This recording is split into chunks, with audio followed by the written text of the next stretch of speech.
නීතිඥතුමා ආයුබෝවන් නීතිඥ චානක අබේවික්‍රම ලක්ෂිකා ආයුබෝවන් ආයුබෝවන් ඩිල්ෂන් මේ පටන් ගන්නකොටම මට අවසර වුණේ සින්දුවක් කියන්න. ඒ මොකද්ද? ඒ කියන්නේ මෙහෙමයිද මගේ ගීත ගායනා කෞශල්‍ය බිඳුවයි. ඒ කියන්නේ මේ මගේ ඒක අපි දන්නවා. මගේ සින්දු කීම ඇතුලේ ගීත ගායනා කෞශල්‍ය පිළිබඳ කිරන්න මනින්න එපා. හැබැයි මට හිතුණා මේ පදපේලි ටික කියන්න ඕනි කියලා ඒක කියවනවට වඩා සින්දුවක් කියන්න හදන්නේ. ගායනා කරන්න නෙවෙයි ඒ කියන්නේ කියන්නේ. මේ පදපේලි ටික අර මේ බැරි ගාතේ හරි පොඩක් තාලෙට අමුණන්න උත්සාහ කරොත් තමයි ආතල් එක සෙට් වෙන්නේ කියලා හිතුණා. අද උදේ අපි පබ්ලිෂ් කරපු කන්ටෙන්ට් එකකට කමෙන්ට් එකක් විතර තමයි මේක මේ ලියලා තිබුණේ. හරි මේ අවසරයි නේද? හරි. තව කොන්දේසියක් තියෙනවා. කියලා ඉවරනකම් hina වෙන්න බෑ. සහ කියලා ඉවරනාට පස්සේ ගීතය ඇසුරෙන් ප්‍රශ්නයක් අහනවා. දෙන්න උත්තරය දෙන්න ඕනේ. රයිට්? මෙහෙම පටන් ගන්නවද? සැඟවි සිටින්නයිමා අදහස් කළේ බෝතල් සොයා ඇවිදින් එය වෙනස් කළේ රිද්දා කියුවත් නෑ සවන් යොමු කළේ වේදනා පිරීලොවක් තමයි හිමි උනේ කවුරුන් විසින් කුමක් අරඹයා ගයන ලදද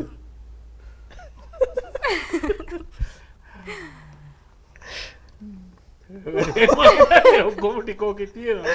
කවුද? නෑ වට උත්තරේ ඕනේ. කවුරුන් විසින් කුමක් අරඹයා ගයන ලදද? ලක්ෂිකාට මොකද අදහසක් තියෙනවා? තියෙනවා අදහසක් ඔය තියෙනවා. අදහස කියන්න. දේශබන්දු තෙන්නකෝන් මහත්මයා. විසින් කුමක් අරඹයා ගයන ලදද? උසාවියට බාර වීම අරඹයා. ඊයේ මේ එතුමාගේ ගේ චෙක් කළා. හරි ඒ වෙලාවේ සෑහෙන බඩු ටිකක් හම්බුණා. එතන තිබුණා කියලා කියනවා මේ ඔය විවිධ වර්ගයේ මත්පැන් විදේශී මත්පැන්. ඔව් එකතු කරලා ගත්තොත් බෝතල් 1000කට වැඩි සංඛ්‍යාවක්.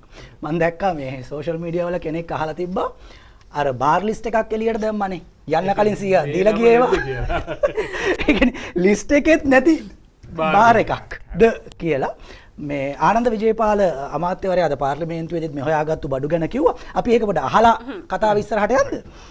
ආනන්ද විජේපාල මහජන ආරක්ෂාව පිළිබඳ අමාත්‍යවරයා පාර්ලිමේන්තුවේදී අද කරපු කතාව. රටේ විශේෂ අවධානයක් යොමු කරලා තිබුණු කාරණා යොමු වෙලා තිබුණු කාරණයක් තමයි 2023 31 වෙනි දින වැලිගම පොලිස් වසමේ W15 සංචාරක හෝටල අතර සිදු වූ වෙඩි තැබීම සම්බන්ධයෙන් පොලිස්පති දේශබන්දු ඇතුළු 6 දෙනෙකු අත්අඩංගුවට ගැනීම සම්බන්ධයෙන් කාරණාව අද දිනේ විශේෂයෙන් අපරාධ පරීක්ෂණ දෙපාර්තමේන්තුව කණ්ඩායමක් මාතර මහේත්‍රාත් අධිකරණයට ගිහිල්ලා තිබුණා දේශබන්දු මහත්මයාගේ දේපල රාජසන්ත කිරීම සම්බන්ධයෙන් උසාවියට කරුණු දක්වන්න. ඒ අතරම අද දිනේදී ඔහු දේශබන්දු තෙන්නකෝන් මහත්මයා මාතර මහේත්‍රාත් අධිකරණයට බාර වෙලා තියෙනවා. ඒ පිළිබඳව තොරතුරු ලැබිලා තියෙනවා. ඒ වගේම ඊයේ දිනේදී අපරාධ පරීක්ෂණ දෙපාර්තමේන්තුව දේශබන්දු තෙන්නකෝන් මහත්මයාට සම්බන්ධයෙන් ඔහුගේ නොම්බර 76 වෙනි පටුමග ගංගානි උද්‍යානයේ හෝකන්දර ලිපිනේ නිවස පරීක්ෂා කරනු ලැබුවා. ඒ නිවස පරීක්ෂා කිරීමේ පසුව විදේශීය මත්පැන් බෝතල් 795ක් වයින් බෝතල් 214ක් වශයෙන් 1009ක මත්පැන් පොලිසිය බාරයට ගත්තා. ඒ වගේම තෙන්නකෝන් මහත්මයාගේ ගිනියාවිය ලෙස සැලකෙන පිස්තෝල අවියක් පොලිසිය බාරයට ගත්තා අපරාධ පරීක්ෂණ දෙපාර්තමේන්තුවට. ඒ වගේම ඇපල් වර්ගයේ දුරකථන දෙකක් පොලිස් බාරයට අරන් තියෙනවා. අපි හිතනවා ඒ දුරකථන හරහා තොරතුරු විසර ප්‍රමාණයක් අපිට අනාවරණය කරගන්න පුළුවන් වෙයි කියලා. ඒ වගේම ඉදිරියේදී ඒ සම්බන්ධයෙන් අධිකරණයට කරුණු වාර්තා කරනවා. අද දිනේ ඉදිරි විමර්ශන කටයුතු කරගෙන යනවා. මේක ගරු සභාවට දැනුවත් කරනවා. මොකද මේ පිළිබඳව විශේෂ අවධානයක් රටේම යොමු වෙලා තිබුණු නිසා. නීතිඥතුමා මේ විසඳ ගන්න කාරණා කීපයක් තියෙනවා. එකක් දේශබන්දු තෙන්නකෝන් දවස් 20කට පස්සේ අද අධිකරණයේ හමුවේ පෙනී සිටිනවා. අධිකරණයට බාර වෙනවා. තීන්දුව මිට නොබෝ වෙලාවකට පෙර දැනගන්න හම්බුණා. හෙට දිනය දක්වා ඔහු රක්ෂිත බන්ධනාගාරගත කරලා තියෙනවා. මොකක්ද මේ උනේ සහ හෙට මොකක් වෙයිද කියන එක ගැන අපි කතා කළ යුතුව තියෙනවා. දෙවැනි කාරණාව තමයි දැන් ඔහුගේ නිවස ඊයේ පරීක්ෂා කිරීමකට ලක් කරනවා. හෝකන්දර පිහිටි නිවස. එතනදී ඔය කියවිච්ච විදිහට මත්පැන් බෝතල තොගයක් හොයා ගන්නවා. පිස්තෝලයක් හොයාගන්නවා සහ Apple වර්ගයේ ජංගම දුරකථන දෙකකුත් හොයාගත්ත කියලානේ දැන් ඔය කියන්නේ. එතකොට ඒහා බැඳුණු කාරණා ටිකත් අපි ලෙහා ගත යුතුව තියෙනවා. මේ එකකට අපි වෙන වෙනම එමු. මුලින්ම දැන් අද පෙරවරුවේ උදේ 8:30ට විතර කියලා තමයි කියවෙන්නේ වැඩ තහනමට ලක් වූ පොලිස්පතිවරයා. තාම හැබැයි ලංකාවේ නීතිය අර්ථයෙන් පොලිස්පතිවරයා දේශබන්දු තෙන්නකෝන් මාතර මහේස්ත්‍රාත් අධිකරණයට බාර වෙනවා. ජනාධිපති නීතිඥ ශානක රණසිංහ මගින් මෝසමක් ගොනු කරමින් තමයි ඔහු අධිකරණයට ඉදිරිපත් වෙන්නේ. මොකක්ද මේ මෙතන උනේ කියන කැලේ අපි මුලින් කියගමු. දේශබන්දු තෙන්නකෝන් මහත්තයාව අත්අඩංගුවට ගන්න කියලා පෙබ්‍රුවාරි 27 වෙනිදා නියෝගයක් කරනවා. එදා ඉඳන් දැන් දවස් 20ක් ගෙවිලා. ඒතර මේ දවස් 21ක කාලෙදී රටට වාසනාව තිබුණේ නැහැ ඔහුගේ මුහුණ සජීව ලෙස දැක ගන්න. ඒ සිරියාවන්ත මුහුණ. හැබැයි දවස ගානේ මේන් ස්ට්‍රීම් මීඩියා වලත් සෝෂල් මීඩියා වලත් ෆොටෝ එක නම් වයිරල් වුණා. සමහර පරණ වීඩියෝස් වයිරල් වුණා. හැබැයි මේ සිරියාවන්ත මුහුණ මේ අර පියවි ඇසින් දකින්න රටට වරම් තිබ්බේ නැහැ. අද ඒ වරම හම්බුණා. හරි දැන් ඔහු අත්අඩංගුවට ගන්න කියලා නියම කරනවා. පස්සේ දවසක වෙන වැඩේ මෙතන ඔහුව අත්අඩංගුවට ගැනීම ඔහුගේ දේපොළ රාජසන්තක කිරීම ගැන ඇමතිවරයා එළියට දැම්මහම නියෝජ්‍ය අමාත්‍යවරයානේ CID එක ගිහලා වරන්තුවකුත් ලබා ගන්නවා. විවෘත වරන්තුව. විවෘත වරන්තුව. මේ වරන්තුව ලබා ගන්න මොකද කතා බහට ලක් වුණා මෙයා ආවේ නැත්තම් උසාවියට මෙයාගේ දේපොළ තහනම් කරනවා කියලා. එතකොට මමත් කිව්වා සැකකරුවෙක්ගේ දේපොළ තහනම් කරන්න බෑ. මේ බයිට් එක සෙග්මන්ට් එකේමත් අපි කතා කළා මේ පොඩ්කාස්ට්. සැකකරුවෙක්ගේ දේපොළ තහනමට ලක් කරන්න බෑ. වරන්තුකරුවෙකුගේ කියන්නේ වරන්තුවක් සහිත සැකකරුවෙක්ගේ දේපොළක් විතරයි තහනමට ගන්න පුළුවන්. ඒ කියන්නේ නියෝජ්‍ය අමාත්‍යවරයා ඔය ප්‍රකාශ කරන අවස්ථාවේ මේ සැකකරුවෙක්. ඔහු වරන්තුකරුවෙක් නෙමෙයි. වරන්තුකරුවෙක් නෙමෙයි. ඊට පස්සේ CID ගිහිල්ලා වරන්තුවක් ලබා ගන්න එක විවෘත වරන්තුවක්. විවෘත වරන්තුවක් කියන්නේ ලංකාවේ ඕනෑම තැනකදී ඕනෑම කෙනෙකුට මෙයා අත්අඩංගුවට අරන් පොලිසියට ඉදිරිපත් කරන්න පුළුවන්. සහ අත්අඩංගුවට ගන්නාත් එක්ම ඒ වරන්තුව බලංගුවේනේ. සහ තව කැලලක් වුණා දැන් ඔය අතරේ මාතර මහේස්ත්‍රාත් අධිකරණයේ අත්අඩංගුවට ගන්න කියලා මුලින් නියෝගයක් නිකුත් කළා. පස්සේ විවෘත වරන්තුවක් නිකුත් කළා. මගේ මතක හැටියට මාර්තු 11 වෙනිදා දේශබන්දු තෙන්නකෝන් අභියාචනාධිකරණයට ගියා රිට් පෙත්සමක් ගොනු කළා. මේ මාතර මහේස්ත්‍රාත් අධිකරණයේ නිකුත් කරපු නියෝගය බල රහිත කරන්න කියලා ඉල්ලලා. හැබැයි ඒ පෙත්සම ඒ ඉල්ලීම නිෂ්ප්‍රභා කරන අභියාචනාධිකරණය විසින් විශේෂයෙන් කිව්වේ අධිකරණ නියෝගයක් නම් තියෙන අත්අඩංගුවට ගන්න මේ සාමාන්‍ය පුජ්‍යලෙක් නෙවෙයි. සාමාන්‍ය පුරවැසියෙක් නෙවෙයි රටේ පොලිස්පතිවරයා. ඒතර පොලිස්පතිවරයා නීතිය දන්නවා. නීතිය ක්‍රියාත්මක වෙන තාල දන්නවා. අත්අඩංගුවට ගත්තට පස්සේ වෙන දේත් එයා දන්නවා. මේ විදිහ අපි උගන්වන්න කියන්න ඕනේ නෑනේ. ඒක නිසා පොලිස්පතිවරයා නිසා බාර වෙන්න.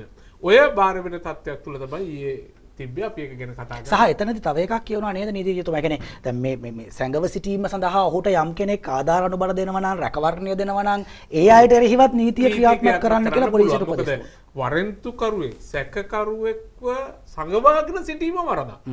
දැන් වරන්තුකරුවෙක් තවත් වැඩේ බරපතලයි. එතකොට ඒ සඳහා ඔහු සංගවාගෙන සිටින කට්ටිය ඔහුට සැකවෙන්න ආධාර අනුබල දීම යටතේ මෙයා ඒ අයවත් වරදකාරයෙක් බවට පත් වෙනවා. ඉතින් මේ පසුබිම තුල දේශබන්දු තෙන්නකෝන් මහත්තයා පොලිස්පතිවරයා අද අධිකරණ ඉදිරිපත් වෙලා තියෙනවා. විශේෂත්වය තමයි අද අපරාධ පරීක්ෂණ දෙපාර්තමේන්තුව ඔහු වරන්තුකරුවෙක් සැඟවෙලා ඉන්නවා. ඒක නිසා ඔහුගේ දේපල තහනමට ගන්න කියලා අධිකරණ නියෝගයක් ගන්න ඕන. ඒ නියෝගය ගැනීමට අද මාතර මහේස්ත්‍රාත් අධිකරණයෙන් ඉල්ලීමක් කිරීමද ලෑස්ති වෙලා තමයි හිටියේ. එසේ තිබියදී තමයි දේශබන්දු තෙන්නකෝන් පොලිස්පතිවරයා අධිකරණයට බාර වෙන්නේ. ඔබතුමා කියපු තව අනාවැකියක් සඵල වුණා. මට මතකයි ඔබතුමා මේ බයිට් එක පොඩ්කාස්ට් සෙග්මන්ට් එකේම අවස්ථා දෙකක විතර කිව්වා පොලිසිය නම් පොලිස්පතිවරයාව අත්අඩංගුවට ගන්නේ නැහැ කියලා. කොහොමද ඒක උනේ නැහැ. ඒ කියන්නේ මේ දවස් 20ක කාලය ඇතුලේ පොලිසිය සෑහෙන පරිශ්‍රමයක් දැරුවා. ඒ කියන්නේ කණ්ඩායම් එක 7-8ක් CID එකෙන්ම කණ්ඩායම් 6ක්. ඔව් ඊළඟට ඔහු ඉන්නවා කියලා සැක කරන ස්ථාන 10ක් පරීක්ෂා කළා. තව ස්ථාන 18ක මේ නිලධාරීන් රඳවලා තියෙනවා, ඔත්තුකරුවන් රඳවලා තියෙනවා කියලා කියවුණා. එච්චර කරලත් හැබැයි මේ හොයාගන්න බැරුණා. අන්තිමට දේශබන්දු තෙන්නකෝන් මහත්මයාගේ බිරිඳගෙන් ප්‍රශ්න කළා, පුතාගෙන් ප්‍රශ්න කළා. ඒ අයත් කිව්වේ අනේ සැමියා ගිය තැන දන්නේ නැහැ. මේ තාත්තා ගිය තැන දන්නේ නැහැ කියලා. ඒ නිසා හොයාගන්න බැරුණා. එයාම ඇවිල්ලා බාර වෙනකන් ඉතින් අපිට ඉන්න ඕන. ඒක තමයි ක්‍රමයෙන් දරන්නේ. අඩි නෙවෙයි වර්ග අඩි නෙවෙයි වර්ග කිලෝමීටර් 75610ක් ඇතුළේ තිබ්බ පොඩි ඩබ් බලපුවා ලෝක සිතියම හරි සාමාන්‍ය බලපුවම ලංකාව පේන්නෙත් නැහැ. ඒ වගේ පොඩි රටේ ඉතින් මේක හොයාගන්න බැරි වෙච්ච එක ගැන පොලිසිය දෙපාරක් හිතන්න ඕන. අපි මේ සාමාන්‍ය ජනතාවට මොනවද කියන්නේ කියලා. කෙසේ නමුත් පොලිස්පතිවරයා බාරලා තියෙනවා. ඒක දීගාවට කියන්න ඕන නීතිඥවරු 50ක් විතර ගිහිල්ලා තියෙනවා. මෙතුමාමිනෙන් පෙනී හිටින්න. දැන් Facebook එකේ ලොකුවටම ගහන මන්දක දැන් ඉන්න රංගුණාමත් දැනගත්තා මේ ෆොටෝ එකේ මූණු ලොකු කරලා පෙන්වන්න ඕනේ කියලා සමාජයට. ඒ කියන්නේ පොලිස්පතිවරයා වෙනුවෙන් පෙනී සිටින නීතිඥවරු. හැබැයි ඒක දාලා තිබ්බේ මේ වෙනුවෙන් මේ ගාස්තු ගෙවන්න එහෙම නෙවෙයි. මෙන්න නීතිඥයන්ගේ හැටි කියලා. හොඳට මතක තියාගන්න ඕනේ මේක බලන අයට කියන්නේ චෝදනාවට වරදකරු බවට අධිකරණයෙන් ඔප්පු වෙන තාක් සියල්ලෝම නිර්දෝෂී පුද්ගලයෝ. සහ ඕනෑම පුද්ගලයෙක්ට අයිතියක් තියෙනවා නීතිඥ සහාය ලබා ගැනීම. ව්‍යවස්ථාවේ අයිතියක්. ඒකින්ද අපි නීතිඥවරු වැඩේට පටලව ගන්න එපා. ඒක හොඳ නෑ. ඒක හරියන වැඩක් නෙවෙයි. සහ මම හරියට දැන් මේ දැන් නීතිඥවරයෙක් ඉදිරිපත් නොවුනොත් යම් සැකකරුවෙක් වෙනුවෙන් පෙනී සිටින්න රජයට සිදු වෙනවා ඔහු වෙනුවෙන් නීතිඥවරයෙක් අනියුක්ත කරන්න. නඩු විභාගයකදී මහාධිකරණයේ නඩු විභාගයකට නීතිඥවරයෙක් නැතුව කෙනෙක් පෙනී හිටියොත් මොකද ඒ අධිකරණ ඒක අපරාධ නඩු දාන සංග්‍රහයම කියනවා එයාට නීතිඥවරයෙක් නැතුව මේ නඩුව ගෙනියන්න බෑ. එතකොට රජයෙන් පත් කරනවා නීතිඥවරයෙක්. මම ගණන් කියන්නේ බොහොම සොච්චමත්තම මුළු නඩුවටම හම්බෙන්නේ. හරි? ඒක මුළු නඩුවම අවසන් වුණාට පස්සේ තමයි ඒක ඉල්ලලා ගන්න ඕනේ. ඒක අපි ඒගොල්ලන්ට කියනවා එසයින් කවුන්සල්ලා කියලා. රජය වෙනුවෙන් පත් කර. රජයේ නීතිඥ නෙවෙයි. වැඩි වචනේ රජය වෙනුවෙන් පත් කළා. එතකොට අපරාධ නඩුවකට ඒ ගෙවීම කරන්න ඕනේ. එතකොට ඒ සැකකරුද නෑ රජය. ඒක කරන්නේ රජය. ඉතින් ඒ නීතිඥවරයෙක් මුදල් ගෙවලා දේශබන්දු තෙන්නකෝන් ලබා ගත්තේ නැත්තම් ඕ මුදල් අරගෙන නීතිඥවරයෙක් පෙනී සිටියේ නැත්තම් මුදල් නැතුව ස්වේච්ඡාවෙන් පෙනී සිටිනවා වෙන්නත් පුළුවන්. හැබැයි ඒ කොයි ආකාරයකින් හෝ දේශබන්දු තෙන්නකෝන් වෙනුවෙන් නීතිඥවරයෙක් පෙනී සිටියේ නැත්තම් අපිට සිදු වෙනවා අපේ බදු මුදලින් නීතිඥවරයෙක් ඔහුගේ සහාය ලබා දෙන්න. හරි ඒකෙන්ද නීතිඥවරු කරන්නේ රස්සාව. ඒක ඉතින් නීතිඥවරු මේ වැඩේ කරගන්නවා. හරි දැන් කොහොම හරි දැන් අද දේශබන්දු තෙන්නකෝන් මාතර මහේස්ත්‍රාත් අධිකරණයේ හමුවේ පෙනී සිටියනේ පස්වරුවේ නඩුව ගත්තා. ඊට පස්සේ ඔහු රක්ෂිත බන්ධනාගාර ගත කරනවා.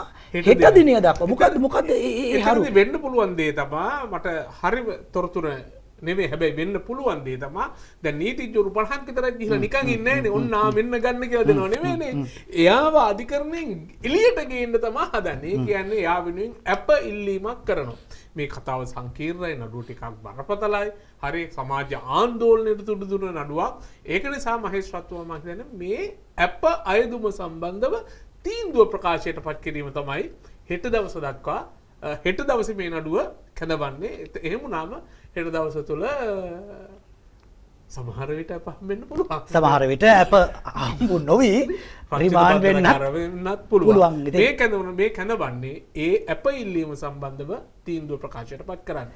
මහේස්ත්‍රාත්තුමා අප දෙන්නත් පුළුවන්. නොදී රක්ෂිත බන්ධනාගාරගත කරන්න පුළුවන්. ඒ තීන්දුව මොකක්ද කියලා දැනගන්න අපිට තව පැය 24ක් ආසන්න වශයෙන් ඉවසන්න වෙනවා. අර මේ සින්දුවේ තව කෑල්ලක් තියෙනවා. දැන් කෝරස් එක විතරනේ කිව්වේ. හරි. වර්ස් එකක් තියෙනවා. ඒක කිව්වට කමක් නැද්ද? නෑ ඒක මට ඒක දෙවෙනි වර්ස් එක පටන් ගන්න ඕනේ කොහොමද ඒක මේ? ඕකේ මේ එන්නේ මේ මිල්ටන් මල්ලවරච්චිගේ සින්දුවක් මේ ඒ තාලෙට තමයි මේක ලියලා තියෙන. ආරයිට් මෙහෙම. මගේ පොලිස් ජීවිතේ වැඩ දැමු මෙමා සක්විති රජුන් හමුවේ නැත හිස නමා සිතිවිලි මගේ අදරෑ ගන්නෙමි නමා මට දුක මට බය හිතෙන්නේ හෙට ගැන තමා අප නැතුව රිමාන්ඩ් වෙයිද කියලා නේද? දැන් ඒකට හේතුව දන්නවා මේ රටේ පොලිස්පතිවරයා විදිහට දන්නවා මේ බන්ධනාගාර ගත වෙනවා කියන එක මේ කොච්චර සුන්දර වැඩක්ද කියලා. හැබැයි ඉතින් මෙහෙමත් දෙයක් තියෙනවා.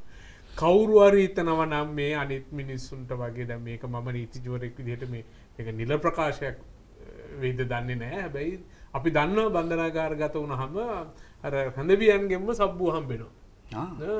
එහෙම දේවල් තියෙනවා. දැන් ඇත්තටම දේශබන්දු තෙන්නකෝන් කොහේ රඳවයිද දන්නේ නැහැ නේ. ඔහු රඳවනවා අනිවාර්යෙන් ළඟම බන්ධනාගාරය බූස බන්ධනාගාරය හෝ එහෙම නැත්නම් බූස අධිආරක්ෂිත බන්ධනාගාරය. ආරක්ෂිත බන්ධනාගාරයක් එහෙම නැත්නම් අගුණකොළ පැලසට අරන් යනවා. දැන් ප්‍රශ්නේ තියෙන්නේ දේශබන්දු තෙන්නකෝන් පොලිස්පතිව සිටියේදී සහ ඊට පහළ නිලයන් ඔබෝමින් සිටියේදී ඔහු විසින් සිදු කරන ලද මෙහෙයුම් ඔහු විසින් අණ දෙන ලද මෙහෙයුම් යටතේ අත්අඩංගුවට ගත්තු අයත් මේ බන්ධනාගාරවල ඉන්නවා. ඔව් දැන් මේ එතනදිත් හැබැයි මට විශ්වාසයක් තියෙනවා අර දැන් ළමාපචාරයක් කරලා ගිය මිනිසුන්ට මේක ඇත්ත මේ ඇතුලේ අය හිටපු අය අපිට කියන තොරතුරු එනකම් බලාගෙන ඉන්නේ එහෙම කෙනෙක් බන්ධනාගාරය ඇතුළට.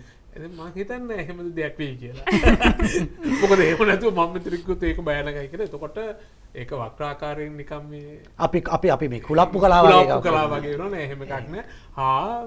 හෙට එයිනේ හෙට එයිනේ. ජම්පර් යන්දින්න ඕනෙත් නැහැ නේ තාම. නෑ එහෙම එකක් නෑ. ਉਹ සාමාන්‍ය සිරකරුයි. සාමාන්‍ය රණවියෙක් විදියට තියයි ඉතින්. හැබැයි ඉතින් මෙහෙම දෙයක් වෙනවා.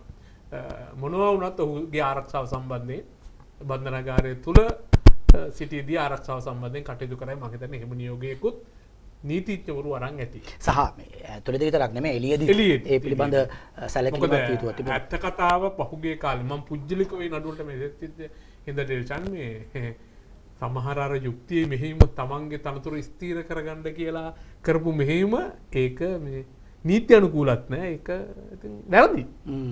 ඒක මේ තමන්ගේ නිලධාරීන්ට මම ඒක අධිකරණයකදී මේ ඉල්ලීම කරද්දී කියන මේ දැන් පොලිසිය කෑලි ගානට අර ගාමන් සහෝදරයෝ කෑලි ගානට නිගවන්නේ. මහන් ඒ වගේ කෑලි ගානට තමයි පොලිසිය යුක්තිය මෙහෙයුම කරේ. උදේට කියනවා මෙච්චරක් ගත්තා කියලා අයියේ. තර කෑලි ගානට තමයි පොලිසිය OIC මහතුරු මම බය නැතුව කියනවා තමන්ට ලකුණු දාගන්න අහිංසක මිනිසුන් අත්තරංගුවට ගත්ත දේවල් අපි ගාව තියෙන තොරතුරු තියෙන අපි පිණී හිටියම නඩුවලට ඉතින් අදිට දම්ම විදින කම්මත් තියෙනවා. හැබැයි කොහොම හරි එතුමාගේ ආරක්ෂාව සහතික කරන්න ඕනේ. මොකද ඔහු දැන් ඉන්නේ බන්ධනාගාරයේ බාරේ නේ බන්ධනාගාර බාරේ. එතකොට වගකීම දැන් බන්ධනාගාර දෙපාර්තමේන්තුවට පැවරෙනවා. ඒක අලකලංචියක් මේ ළඟදී පෙරළුණා. මේ බන්ධනාගාර ජේලර්වරයෙක් අත්අඩංගුවට පත් අධිකරණයට අරගෙන ගිය ගණේමුල්ලේ සංජීව අධිකරණයේදී ඝාතනයට ලක් වුණා. ඉතින් තව අලකලංචි පෙරලා ගත යුතු නැහැ. ඉඳා ඔහුගේ ආරක්ෂාව සම්බන්ධයෙන් විශේෂ ඊයේ රජුනා ඒ මේ ගණේමුල්ලේ සංජීවගේ සිද්ධියට අදාළව ජේලර්වරයෙක් අත්අඩංගුවට අරන් තියලා මම හිතන්නේ ආරක්ෂා භාර හිටපු ජේලර්වරයා. දැන් ඔය ASCII දැන් ඊයේ දේශබන්දු තෙන්නකෝන්ගේ හෝකන්දර ගෙදර පරීක්ෂාවට ලක් වුණා. සමහර වායි සෝෂල් මීඩියා වල ලියලා තියෙනවා මම දැක්කා. අනිත් අනුත් පරීක්ෂා කළොත් තව එළියට ඒ තියෙන බයට මේ වෙලාවේ එළියට ආවද කියලා. දැන් ඕකේ තව කතාවක් තියෙනවා. සාමාන්‍ය පොලිසිය ඔය පොලිස්පතිවරයා යටතේ ඉන්න පොලිසිය සැකකරුවෙක් අත්අඩංගුවට ගිහලා හොයාගන්න බැරුව ගියාම ඩෙල්ජාන් එක්ක බිරිඳව ගේනවා නැත්නම් ළමයිව ගේනවා. ළමයි එක්ක බිරිඳව අරන් ඇවිල්ලා තියාගෙන ඉඳලා මූලික අයිතිවාසිකම් නඩුව එහෙම පැවරිච්ච අවස්ථා ඕන තරම් තියෙනවා. මෙතනදී හැබැයි එහෙම උනේ නෑ නේ. බිරිඳවවත් දරුවවත් අත්අඩංගුවට ගත්තේ නෑ. හැබැයි විස්කි බෝතල් ටිකක් අත්අඩංගුවට ගත්ත ගමන් සරෙන්ඩ් වුණා. ඒක ගැන කතාවක් තියෙනවා. ඒ කියන්නේ වෙනායට බිරිඳ ලොකු උනාට ඒව ලොකු නෑ. විස්කි බෝතලේ තව ලොකුනේ. බිරිඳගෙන් සහ මේ පුතාගේ ප්‍රකාශයක් කරලා සිදු කරුණා. දැන් ඊයේ හෝකන්දර නිවස පරීක්ෂා කරපු වෙලාවේ ඒ ගාන මට මතක විදිහට 765ක් නේ 795 විදේශීය මත්පැන් බෝතල් 20 සාහිත අමතරව වයින් බෝතල් 214ක් ඔක්කොම 1009ක් හොයා ගන්නවානේ. මෙච්චර තියාගන්න පුළුවන්ද මං අහන්නේ. සමහර ඔය පුංචි පහේ බාර් එකකත් ඔච්චර නැතුව ඇති. ඔව් ඉතින් විස්කි බෝතල් 795ක් මං හිතන්නේ වයින් ස්ටෝර්ස් එකකවත් තියාගන්න. නිකමටම ගාන හදලා බැලුවා. දැන් සාමාන්‍ය විස්කි 10000ට තියලා ගමුකෝ ගණන් හදලා බෝතලයක් 10000යි. විස්කි එක ගන්න නෙවෙයි ගන්න බෑ. 10000ට තියලා ගණන් හදලා බැලුවත් රුපියල් 10 වුණොත් ලක්ෂයයි. රුපියල් 100 වුණොත් ලක්ෂ 10යි. සමහරවිට බෝතල් 100 වුණොත් ලක්ෂ 10යි. බෝතල් 1000 වුණොත් කෝටියක්. ඔව් කෝටියක ආසන්න මත්පැන්. ඉතින් ප්‍රශ්නයක් නෑ නේ හරමානිස් නෙවෙයිනේ. පොලිසිය දැන් ප්‍රශ්නයක් ළඟ තියාගන්න පුළුවන්. සරල උත්තරේ දැන් කට්ටිය තියන්නේ අම්මෝ මේක බාහිර ගද කියලා. සරල උත්තරේ පුළුවන්. මේ මට මේ තියෙනවා නිවේදනයක් ගැසට් එකක් තියෙනවා.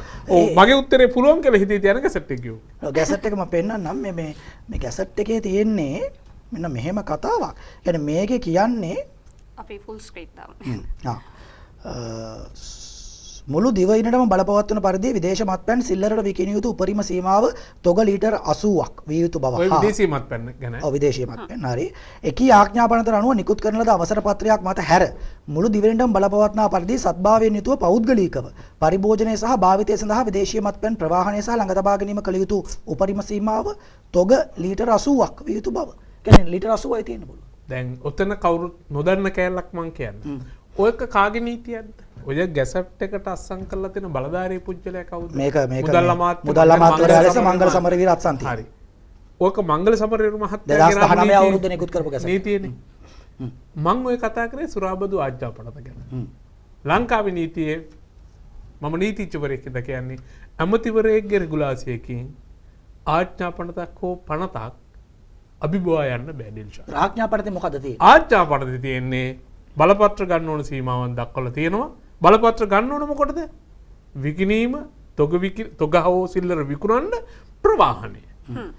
ඒ නැතුව පරිභෝජනය සඳහා ගෙදර තියාගන්න ගබඩාවක් නෙවෙයි තමන්ගේ ගෙදර තියාගන්න ප්‍රමාණය ගැන සීමාවක් කොහෙවත් දක්වලා නැහැ. අපේ විස්කි බෝතල් 795ක් මං කියන්නේ කවදා පරිභෝජනය කරලා නෑනේ දිල්ෂාන්. දැන් හිතන්න ඕක සාමාන්‍ය වෙඩින් එකකට ඒත් ඔය 15ක් 20ක් වැඩි වුණොත් 25ක් නේ දුවන්නේ. හරි මෙහෙම වෙන්න පුළුවන්. දැන් අපි හිතනවාද අපිට බෑ නෑ කියන්න පුළුවන්ද පොලිස්පති දේශබන්දු තෙන්නකෝන්ට යාළුවෝ 1000ක් හිටියේ නෑ කියලා. ඉන්න පුළුවන්. ඔව් ඔය යාළුවෝ හැමදාම මෙයා බලන් දෙද්දී විස්කි බෝතලේ ගානේ ගෙනාවොත් මොකද වෙන්නේ? කෙසෙල්වරියක් අරන් එනවා. කෙසෙල්වරියා දැන් අපි ගෙදරකට එනකොට කෙසෙල්වරියා බිස්කට් එකක් ඇපල් ගෙඩියක් වගේ නෙරයි යන්නේ. දැන් ඔය යාළුවෝ එනකොට ඉතින් විස්කි බෝතලයක් අරන් එන්න පුළුවන්. හෝ වයින් බෝතලයක්. වයින් බෝතලයක්. ඉතින් දැන් අපි යාළුවෙක් හම්බෙන්න යනකොට එයා කැමති දේවල් නෙරයි යන්නේ නිර්චා. ඉතින් ඒක හින්දා එහෙම ගේන එක වරදක් නෑ. හැබැයි ප්‍රශ්නේ තියෙන්නේ මොකද්ද? ඔය ළඟ තියාගන්න දේවල් විකුණන්න නම් බෑ. සද්භාවයෙන් පරිභෝජනය කිරීම සඳහා තියාගන්න පුළුවන්. ඒක නම් හැබැයි මට සත්‍ය වශයෙන්ම සද්භාවීය විශ්වාසයක් තියෙනවා. ඒ කියන්නේ ඔහු පොලිස්පතිනේ. ඔව් මොනවා වුණත්. නේ විස්කි විකුණන වගේ එහෙම එකක යන්නේ නෑ. නෑ ඉතින් මෙහෙමයි සමහර අය දැන් එතකොට දැන් කාට හරි දෙන්න පුළුවන් අම්මට සෙයි මේක තනියෙන් බෝතලක් තියන්න පාපුල නෑ නෑ නෑ පොලිස්පතිවරයා තනියෙන් විස්කි බොන්න ඕන නෑ. යාළුවෙක් ආවහම දෙන්න පුළුවන්. එයාට ඕන පුළුවන් ඒ බෝතල් ටැග් ගන්නට තව කෙනෙකුට. දන්න කියන කෙනෙක්ගේ වෙඩින් එකක් තියෙනවා නම් මගේ ගාන ටැග් ගන්න. හැබැයි මුදලට පොලිසිය පොඩි ගෙට් ටුගෙදර් එකක් තියෙනවා නම් එතන මේක දෙන්න පුළුවන්. විකි වචනේ මතක තියාගන්න නීතියේ තියෙන වචන ඒ අර්ථයෙන්මයි එන්නේ. විකිනීම. ඒ කියන්නේ දැන් ඔය බෝතල් 1000කට වැඩි සංඛ්‍යාවක් දේශබන්දු තෙන්නකෝන්ගේ ගෙදරින් හොයා ගැනීම නිසා ඔහුට එරෙහි යම් වරදක් උද්ගත වෙන්නේ නැහැ. කිසිම වරදක් උද්ගත වෙන්නේ නැහැ. අනික ඩිල්ෂාන් කාටර හිතනවා නම් මේ දීපල ගෙනාවේ තහනම් කරන්න කියලා තාම දීපල තහනමට ගන්න නියෝගයක් මහේස්ත්‍රාත්වරය නිකුත් කරලා නැහැ. එවන් පසුබිමක පොලිසිය මං හිතන්නේ මේක නම් පොලිසිය කරපු රංගපෑම. නෑ කලින් කියපු එක වෙන්න බෑයිද? දැන් බිරිඳ අත්අඩංගුවට ගන්න බෑ. පොලිස්පති මොනවා වුණත් දෙපාර්තමේන්තු ප්‍රධානියාගේ බිරිඳනේ පුතා අත්අඩංගුවට ගන්න බෑ. මොනවා වුණත් දෙපාර්තමේන්තු ප්‍රධානියාගේ පුතානේ මත්පැන් ටික කමක් නෑනේ. නෑ ඒක තමයි. ගත්ත නිලධාරීන් එහෙනම් දන්නවා අපි ගේන්න ඕන මොකද්ද කියලා. බිරිඳ ගෙනාවට හරියන්නේ නැහැ කියලා සමහරට දන්නව ඇතිනේ. දරුවරම් වැඩක් නැහැ කියන්න දන්නවා. තමන් වැඩියෙන් ආදර කරන දේ තමයි උස්සන්න ඕන. ඒකත් එක්කම මේ නිල ගිනියවිය බවට විශ්වාස කරන පිස්තෝලයක් හොයාගන්න. ඒ එතනත් වරදක් උද්ගත වෙන්නේ නැහැ. උද්ගත වෙන්නේ අනික මම තව කියන්නම් මේ නිවුස් හදන්නේ කොහොමද කියලා. ජංගම දුරකථන දෙකක්. ඒ කියන්නේ විශේෂයෙන් කියන Apple කියලා. මම දැන් අහන්න තුන අර ඔප්පෝද කියලා දෙකක් තිබ්බනම් ඔය ඔප්පෝ කියලා කියනවද කියලා. සැම්සුන් එකක් අපි ගාව තියෙනවා වගේ සැම්සුන් එකක් තිබ්බොත් කියනවාද සැම්සුන් දුරකථන දෙකක් ගත්තා කියලා. නෑ ඒ කියන්නේ මොකද්ද? Apple ඔය වගේම දෙයක් වුණා රෝහණ විජේවීර අත්අඩංගුවට ගත්ත වෙලාවේ මේ තමයි වචන පාවිච්චි කරන විදිහ. මොකද්ද කිව්වේ? එයා කාලා තියෙන්නේ කලුකුම් කීවා. ඒකේ දේශබන්දු තෙන්නකෝන්ගේ මහත්තයා ගෙදර තිබිලා සොයාගත්ත Apple දුරකථනී අතර වැඩි වෙනසක් නැහැ. රනිල් වික්‍රමසිංහ ජනාධිපති දුරෙන් බැහැලා ගියාට පස්සේ තොම එකක් කියවුණා නේද? කාලා තියෙන්නේ ඇල්ගි කියලා. ඒ පොඩි දේශපාලනික වශයෙන් එයා ගැන වෛරයක් ඇති කරනවා සමාජයට. ඕක සමානයි අර සැකකාරියක් අතරමුඩ ගත්තාම රූමත් සැකකාරිය. රූමත් සැකකාරියක් කියනවා වගේ. ඒතර පොඩි දෙයක් හදලා තියෙන ප්‍රශ්නේ තියෙන්නේ ඕක ඔච්චර දවස් චෝදනා තිබේ මාධ්‍යයට. මාධ්‍ය තමයි මේවා උල්ලා තියෙන්නේ කියලා. හැබැයි අද නම් පොලිස් ඇමතුමා පාර්ලිමේන්තුවේ තමයි කිව්වේ. ඒක වාර්තා කරන්න කමක් නැහැ නේද? ඇමතුමා කිව්වේ. දැන් ඇමතුමා කිව්වේ වාර්තා කරන්න පුළුවන්. හැන්සර්ට් ගත වෙනවා. හැබැයි ඔය ජංගම දුරකථන දෙක Apple වේවා Samsung වේවා මොක වේවා ඒක විමර්ශන සඳහා වැදගත් සාධකයක්. අනිවාර්යයෙන්. ඔව්. ඕකෙන් එලි කර ගන්න පුළුවන් දේවල් ගොඩා සම්බන්ධතා පවත්වපුවා ගොඩක් දේවල් තියෙනවා. මොකද සාමාන්‍ය සැකකාරයෙක් වුණත් අත්අඩංගුවට ගත්තාම එයා ගැන තොරතුරු හොයන්න දුරකථනය අත්අඩංගුවට ගන්න පුළුවන්. දුරකථනයේ අදාළ කාරණා ගැන විතරක් එළියට දෙන්න පුළුවන්. ඒකේ තියෙන හැම දෙයක් ගැන පිටින් දෙන්න බෑ. ලක්ෂකාර මේ ඔය ඔක්කොම ASCII දේශබන්දු දෙන්නකෝන්ගේ බිරිඳ ඔව්. පොලිස් කම්ප්ලේන්ට් එකක් කරලා තිබ්බ නේද? ඔයාගෙත් පැමිණිල්ලක් තියෙනව නේද? ඔව් වරෙන්තු නැතුව ගේ සෝදිසි කරන්න ආවා කියලා. දැන් ඊයේනේ පරීක්ෂා කිරීම කළේ. කියන්නේ ඒ වෙලාවේ පැය 3ක් විතර පරීක්ෂා කරා කියලා තමයි අය කියන්නේ.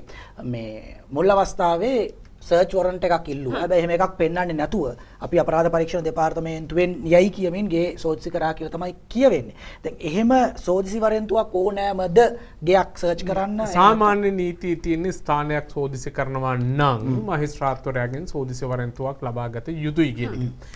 ඕක තමයි නීතිය. ඕක මත පදනම් වෙලා තමයි මේ කටයුතු සිද්ධ වෙන්නේ. හැබැයි ඩිල්ෂාන් අවස්ථානුගත තත්ත්වයන් මත එහෙම සෝදිසි වරෙන්තුවක් ගන්නකම් ඉන්න විදිහක් නෑ. දැන් අපි උදාහරණයකට හිතමු පොලිසියට ඊයේ හවස හම්බෙනවා තොරතුරක් ඔන්න දේශබන්දු තෙන්නකුන් මහත්තයා ගෙදරට ආවා. දැන් මේ හොයමින් ඉන්නේ. විවෘත වරෙන්තුවක් තියෙනවනේ. ඔය අතරේ එනවා තොරතුරක් මෙන්න හෝකන්දර ගෙදරට ආවා කියලා. දැන් ඉතින් වරෙන්තු ගන්න වෙලාවක් තියෙනවා. මේ සෝදිසි වරෙන්තු ගන්න වෙලාවක් තියෙනවා. ඒක නිසා පොලිසිය එහෙම ගිහලා සෝදිසි කිරීම වරදක් හැටියට දන්නේ නැහැ. හැබැයි සැකේ තියෙන්නේ ඒ තිබ්බ බඩු ටික විස්කි ටික ගෙනාව එක ගැන සැකයක් තියෙනවා. ඒකේ තේරුම නම් එහෙනම් ගත්ත අත්අඩංගුවට ගත්ත නිලධාරීන් ඔය මං කිව්ව සුරාබදු ආඥා පනතේ ප්‍රතිපාදන නම් දන්නේ නෑ වගේ. ගිනියවි අත්අඩංගුවට ගත්ත එක ප්‍රශ්නයක් නෑ. හරි ඒක නිල උපකරණයක් නිසා දුරකථන දෙක අත්අඩංගුවට ගත්ත එක ප්‍රශ්නකුත් නෑ. මොකද මෙයා තාම නෑ. මෙයාව හොයාගන්න පුළුවන්. දැන් මේවට කෝල් එකක් එන්න පුළුවන්. මොකක් හරි එකක් එන්න. එහෙම පුළුවන්. දැන් සුරාබදු නීතියට අරක වරදක් නෙවෙයි නිසා ඒව ආයෙත් රිටර්න් කරන්න ඕනේ. අන්න එතනදී මේ ඇමතිතුමා කරපු එක හරි වටිනවා. ඒ කියන්නේ ඉලක්කම පාර්ලිමේන්තුවේම කියපු එක ඇන්සාට් ගත වෙන එක සමහර අවස්ථාවල බෝතල් නැතුව යනවා. මොකද කියන්නේ 1009 නිකන් එකපාරටම 109 වගේ වෙන්න පුළුවන්. ඒකද ඒ ටික දෙන්න. හරි. දේපොළ වලට මොකද වෙන්නේ? දැන් මම අත්පැන් බෝතල් 1000 ගැන නෙමෙයි. දැන් ප්‍රශ්න නෑ දිල්ෂාන්. දැන් සැකකාරයා උසාවියට බාර වෙලා. දැන් දේපොළ තහනම් කිරීමක් අවශ්‍ය වෙන්නේ නැහැ. අනික ඔය ඔහොම නියෝගයක් ගත්ත කියමුකෝ ඒ නීතිය හැටියට. දැන් අද ගියේ නියෝගය ගන්නනේ. දවස් 30ක කාලයක් මෙයාට දෙනවා. දේපොළ තහනමට ගන්න දවස් 30ක් කාලයක් මෙයාට දෙනවා. මෙයාට උසාවියට ඉදිරිපත් වෙන්න. ඊට පස්සේ තමයි දේපොළ ගණනය කරලා දේපොළ තහනමට ගන්න ඕන.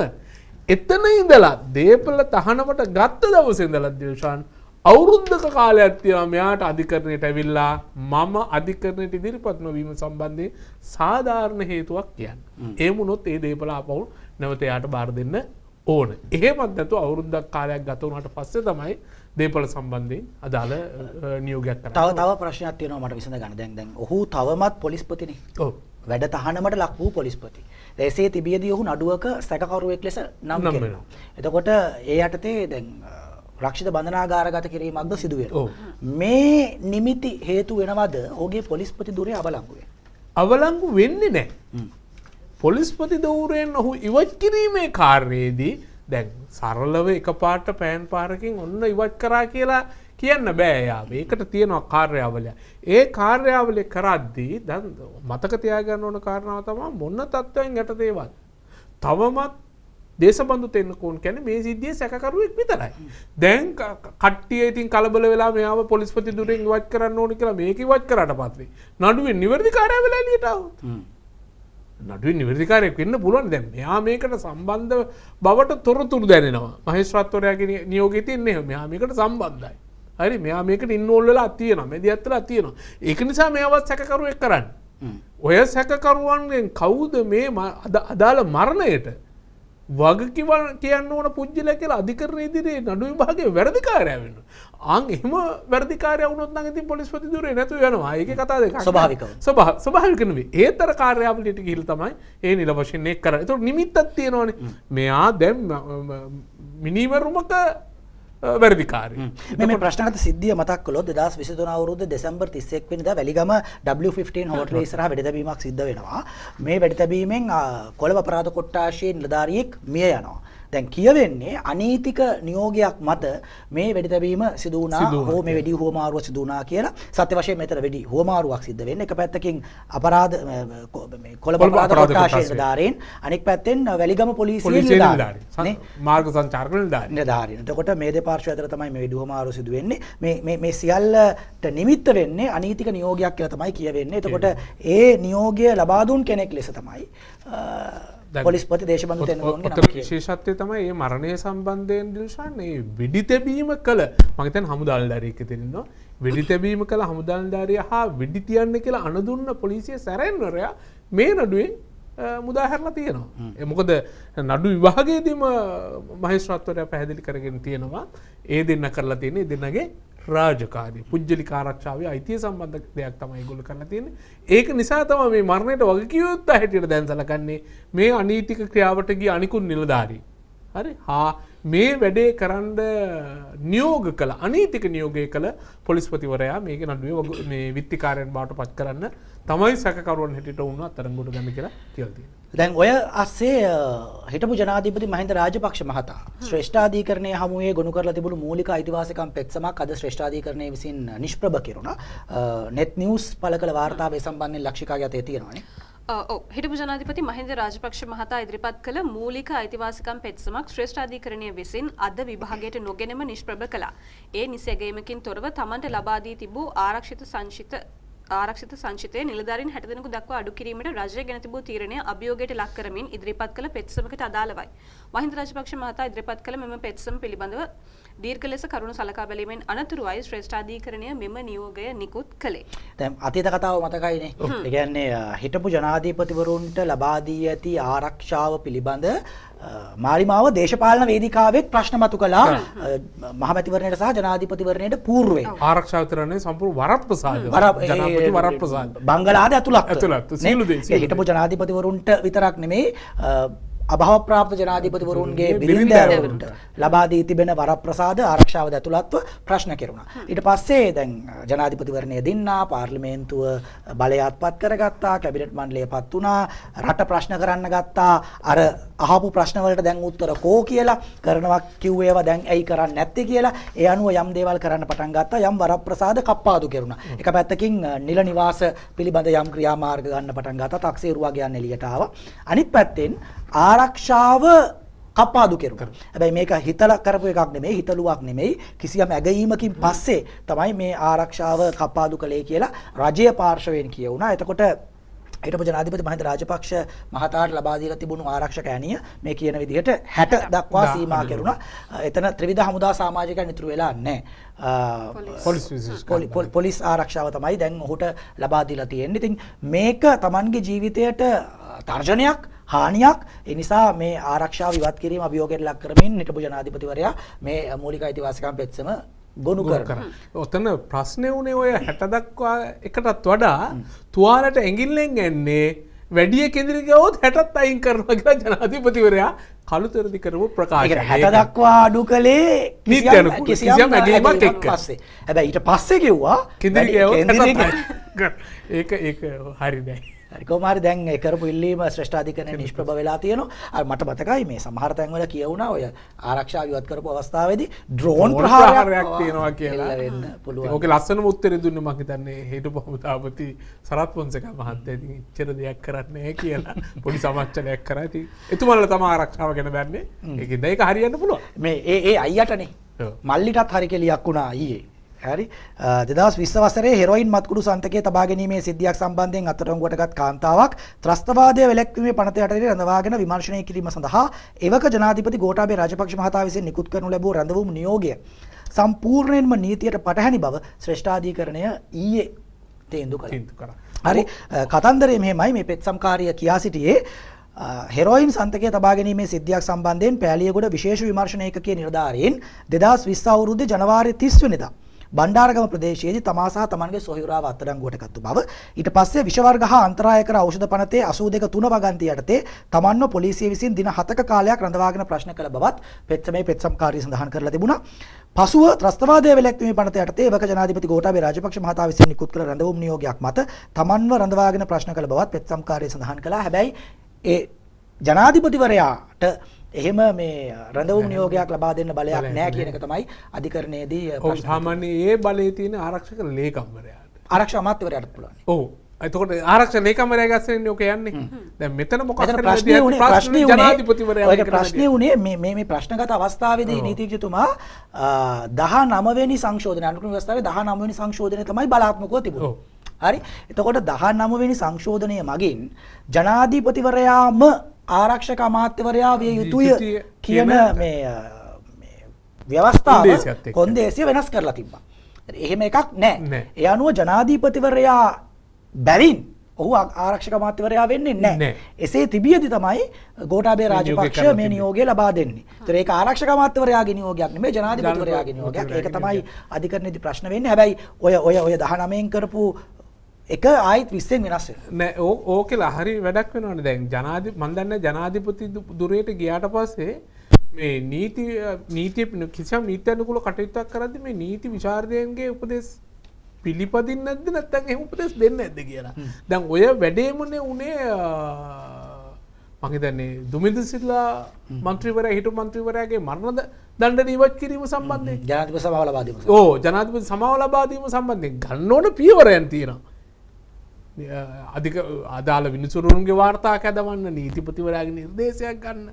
ඒකට අධිකරණ අමාත්‍යවරයා මෙදී ඇත්තෙන්න ඕනේ. මේ මුකුත් නැතුව මේවා කරපු එක තමයි ඒ ජනාධිපති සමාවත් අභියෝගයට ලක් කරන්නේ. බොත්තම හරියට දානවද කියලා බලන්න කෙනෙක් නැද්ද කියලා දැන් වගේ දැන් අපිට අන්න වෙන්නේ එතකොට මේ නීති උපදෙස් දෙන්න නීතිඥ මණ්ඩලයක් හිටියේ ලොකු දේ බැලින්නම් එක්ක මට හිතෙන්නේ මේ ඔය පුටුවට ගියාම කවුරුත් කියන දේ අහන්නේ නැද්ද මන්ද?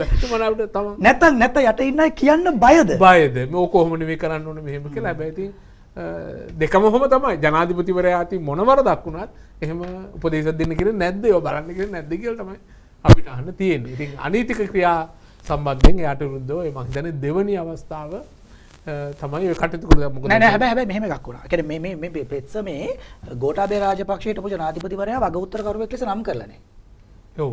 ඒ නිසා දැන් මේ පෙත්සම්කාරියට වන්දි ගෙවන්න නියම කෙරුණා. ඒ වන්දිය ගෙවන්න නියම වුණේ රජයට. රජය විසින් ගෙවන්න ඕන. මොකද දැන් ඒක තමයි මම කිව්වේ. ජනාධිපතිවරයාට ඔය නියෝගයක් නිකුත් කරන්න බෑ රැඳවුම් නියෝගයක්. හැබැයි ඉතින් කොහෙන් හරි එතුමා මම හිතන්නේ නඩුව විභාග කරන අවස්ථාවේදී ඇදිලා ඉන්න ඇති මේ එයා තමයි මේක කරේ කියලා. එතකොට ඒක අනීතිකයි. එහෙම තමයි වෙන්නේ නැත්නම් හැබැයි එයා වගුත්තර කරෙක් නේද? එයාගෙන් වන්දි ගන්න. කොහොම හරි ඉතින් උපදෙස් ලැබිලා ඒවා සලකන්නේ නැතුව හෝ වැරදි උපදෙස් දීලා ඒ අනුව කටයුතු කරලා හරි ලබා දීපු අනීතික නියෝගය සඳහා වන්දි ගෙවන්න වෙන්නේ. දැන් ආයෙත් අපිටම තමයි.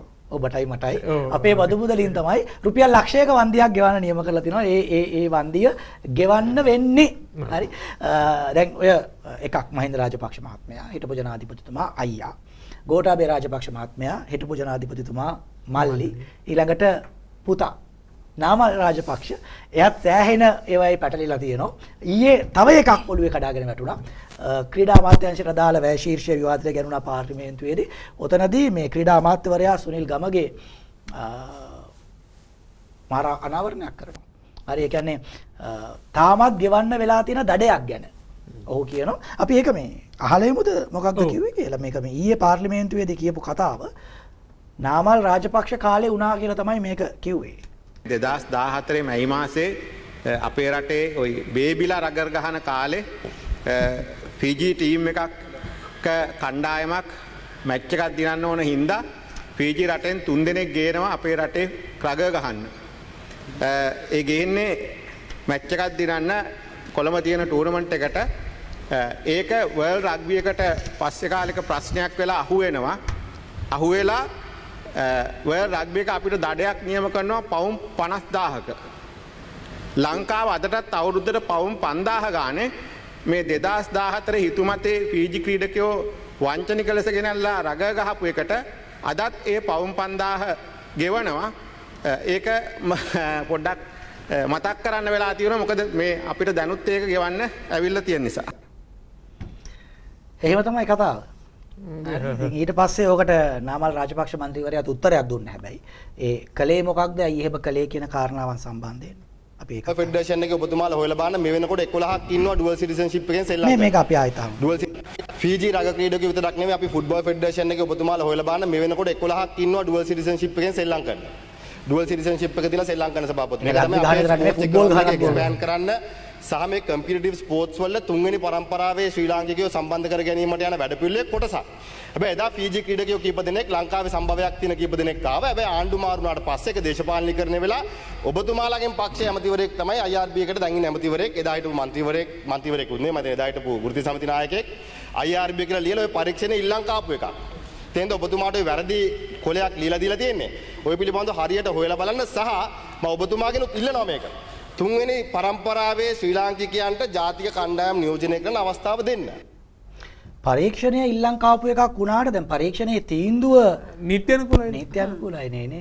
ඒ වරදක් සිදුව තිබෙන නිසානේ දඩයක් නියම වෙන්නේ නේ. ඔව් ඒක ඉතින් කියන්න බෑ දැන් මම දන්නේ නැහැ මම නෙවෙයි ඉතින් ඔක හරියට අර හොරාගම්මගෙන් පේනනවා වගේ වැරදි කරපු එකම පැමිණිලි කරනවයි නෑ වෙනත් අගතියටපත් පාර්ශවයක් තමයි පැමිණිලි කරන්න නා. එහෙම කරපු එකක් හැබැයි ඉතින් එහෙම ඉල්ලන් කෑවා කියලා ඉතින් තීන්දුව මග හරින්න නම් බෑ. සහ අනිත් පැත්තෙන් දැන් ඒක වැරද්දක් ලෙස නියම කරලා දඩයක් නියම කරලා තියෙනවා නම් ඒ වැරද්දම නැවත කරන්න කියන යෝජනාව කරන එකත් යුක්තියුක්ත නෑනේ. කියන්නේ ඒක ආයිත් කරනවා නම් මෙහෙම ඒකේ ක්‍රමවේදයක් ඇතිනේ. දැන් අපේ රටේ ක්‍රීඩාව නංවන්න වෙන රටක ඉන්න ප්‍රවීණයන් අපිත් එක්ක වෙලා සෙල්ලම් කරනවා නම් ඒක ගන්න නීති අනුකූල ක්‍රමවේදයක් ඇතිනේ. දැන් මෙතන ප්‍රශ්නේ තියෙන්නේ මම හිතන්නේ විදේශීය ක්‍රීඩකයන් ලංකාවේ රඟ කණ්ඩායමට සෙල්ලම් කරපු එක නෙවෙයි.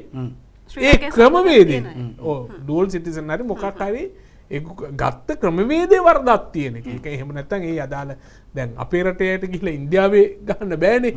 ක්‍රිකට් ගහද්දිත් ඒ ගහද්දිත් ඒ නීති අනුකූල ක්‍රමවේදයක් එක්කනේ ඔය යන්නේ IPL එකට. ඒ කියන්නේ දඬුවම නියම වෙන්නේ වරදක් හින්දා. වරදක් හින්දානේ. ඒ වරද කාර්යාවලිය ඇතුලේ සිදු වෙලා තියෙනවා. හැබැයි ඒ වරදටත් හරි අර කලින් එක වගේම තමයි. බාප්පගේ එක වගේම තමයි.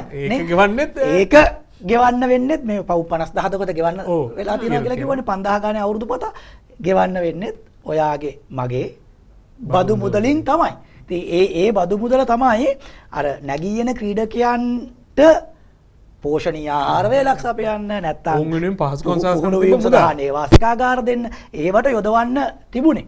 ඉතින් ඒවට යොදවන මුදල තමයි අරගෙන දැන් ඒ වරදට ගෙවන්න සිද්ධ වෙලා තියෙන. තව එකක් කියුණා. ඒකත් ඔය නාමල් රාජපක්ෂ කාලේ මේ මතකද ඔය කන්ටේනර් පෙට්ටිවල ජිම් හැදුවා. හරි මේ මිනිසුන්ගේ කායික සුවතාව වර්ධනය කරනවා යම් යම් ස්ථානවල ඒවා ස්ථානගත කළා. හැබැයි නියෝජ්‍ය අමාත්‍යවරයා මේ ඊයේ ක්‍රීඩා නියෝජ්‍ය අමාත්‍යවරයා සුගත් තිලකරත්න පාර්ලිමේන්තුවේදී කියනවා ඒ කන්ටේනර් ජිම් වලට වෙච්ච දෙයක් නැහැ. දැන් බඩුත් එක්ක තිබ්බ තැන්වල කන්ටේනර් ජිම් නැහැ. හරි. එතකොට ඒවට මොකද වුනේ? ඒතර ඒවට වියදම් කරපු මුදල් සඳහා කවුද වග කියන්නේ? ඉතින් මේකත් හොයන්න ඕනේ ඒවා ඉතින් නේ. ඒ හැම එකම තියෙන්නේ ඩිල්ෂාන් කරන්න ඕන කාර්යපටිපාටි අනුගමනය නොකර Tamanට පොරමේනියාවට ෂෝට් කට් වලින් වැඩ කරපු හේතුවයි තියෙන්නේ. ඒවා ගෙවන්නේ මතක තියාගන්න. ඒකයි ඒක වෙන තියෙන නරක.